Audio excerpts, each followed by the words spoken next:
Hi folks, welcome to the Prepared Homestead. This is Travis. Thank you all for stopping by to watch. I'm sitting down here by the fire because my wife and I just recorded one of our Fireside chat videos that we do, trying to do at least once a week. You can go find that over on Rumble. I'll leave a link in the description below. I strongly encourage you to watch this video because we get into some pretty good stuff in this one. I will warn you, it's an hour-long video, and I know a lot of you don't like long videos because it just takes a while, but if you're able to watch it and watch it to the end, I think you'll enjoy it. It was, well, we got into psychological operations, PsyOps, and we kind of covered everything, or at least a lot of things, and trying to, we came to the conclusion that we're living in a PsyOp. I mean, everything that's happening around us,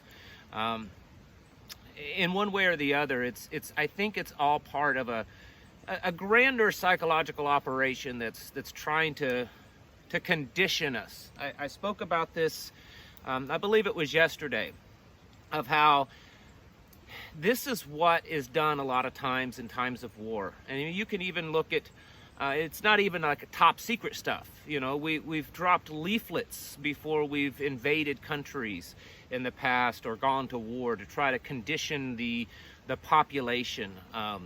We've done things where we've tried to sway the population's opinions to favor our troops, our forces, if we're going to war with someone, or maybe it's to just cause chaos and confusion, whether there's been certain types of covert kind of black ops operations where we've done things in that country's media, or done things to promote protests and riots, to kind of either soften things up or cause chaos or whatever it is, to favor whatever operation that we're doing.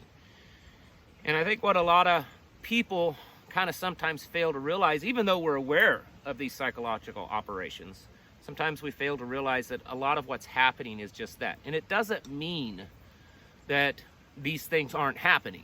It doesn't mean that these things aren't real or that they're not traumatic and do damage and destruction to things. I think it's that a lot of this stuff, whether it's being done or it's just something that's maybe accidental, maybe a natural thing, but they're capitalizing on that moment to cause chaos, because their end goal is to dramatically change the world that we live in. I mean, that's what's been told by the folks at the World Economic Forum now for years. The United Nations with their Agenda 21 and 2030 programs. This is what they want. They want to dramatically change the world that we live in. And so that's really what my wife and I talk about for an hour. So I would strongly encourage you to do that. When you're watching the news, or you're on your Twitter or your Facebook or whatever other, Gab or anything that you use, or you're watching YouTube videos, and they're talking about, and myself, I talk about them too, these events that are happening. Whether it's train derailments and semi-truck crashes and eggplants burning, and this morning we was talking about the nursery container plant that burned down in was it Florida, I believe. There's all kinds of stuff going on, and then of course balloons and unidentified objects and just on and on. The whole health crisis, and the whole thing of this and all that. I think they're playing both sides of it. In fact, I know that they are. You can see it as things play out. Maybe they're playing up one side to get the thing, and then it's possible that some of the opposition to the thing, that's a little on the crazy side, that may not actually be true, they allow that to kind of float to the surface, so that it causes chaos and confusion, and they can say, look at all these crazies believing in this ridiculous idea, and it just makes everyone that's opposed to the thing look bad. There's all kinds of variations. In the end, it's to segment us, to divide us, to conquer us, to create chaos, so that in the end they can offer solutions and offer the fix.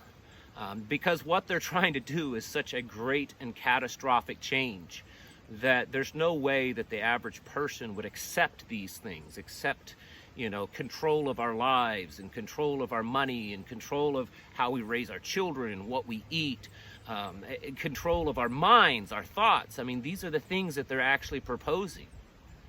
And I'm not making this up. It's right there. There was a video just the other day I was watching, again, from the World Economic Forum, the most recent one back in January when they did the recent Davos meeting.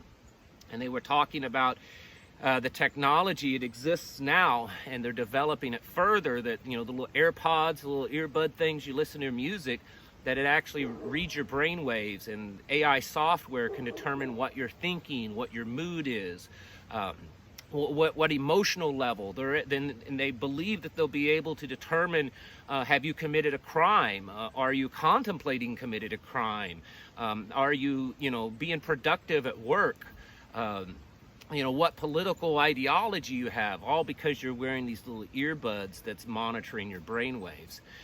Most people aren't going to go for that kind of stuff. They don't want that. They just wouldn't accept it. Unless they have no other choice, because everything is falling apart so badly, because nothing is good, nothing is solid, nothing is secure, nothing is safe, nothing is normal. And then when a plan is presented that has a lot of negatives to it, but at least it brings about some stability, then they might accept it. It's kind of like the digital currency. Most people don't want a digital currency. Most people wouldn't accept it unless that's the only alternative. Unless, your paper money, that it's already fake, it's fiat, but at least you control it. At least there's that. And what happens when you can't control that? Because it's completely worthless. Because it's like the Venezuelan money or the German mark during the Weimar Republic, where it was cheaper to wallpaper it on your house or to burn it in your fire than it was to buy a bucket of coal. If it gets to that, you may not have any other choice, and they know that. And so we're watching this basically grand psychological operation happen. And my wife and I, again, we get into that for a good solid hour.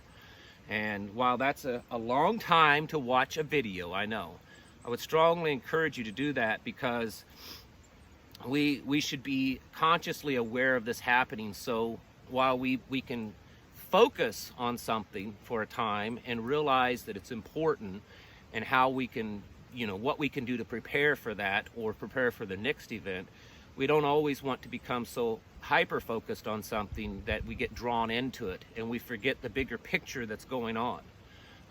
And right now, who knows what the immediate goal is for all of this. It could very well be World War III. That would definitely be something worth distracting the population over. It could also be the digital money. It could be, the next health crisis. Who knows? Maybe it's the aliens that's coming from Mars that, to bring about their world peace. Who knows? But there's definitely a lot of it happening. And we've seen this happen for such a long time, and it's not even really a secret anymore. That psychological operations are actively being done, and I think that we should be consciously aware of that. So as this stuff plays out, I know there's been more things that's happened today in the news. I'm sure many of you are concerned with it, and rightly so.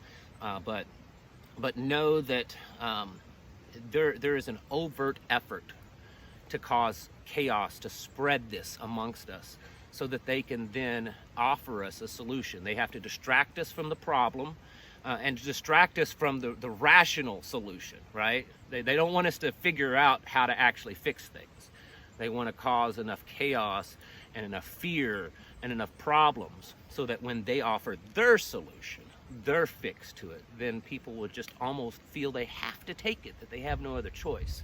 So continue your preps, but continue your mental, psychological, and emotional preparedness so that you're able to withstand these types of operations that are being done on a really broad basis all over.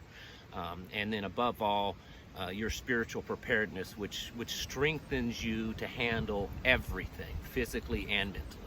Folks, it's time to get your houses in order and to prepare mentally, physically, and spiritually. Please click on the link in the description below for the Rumble video and go watch that. It's totally free to watch it. Rumble is very much just like YouTube. It's just a free speech platform, so we can get away with saying what we want over there.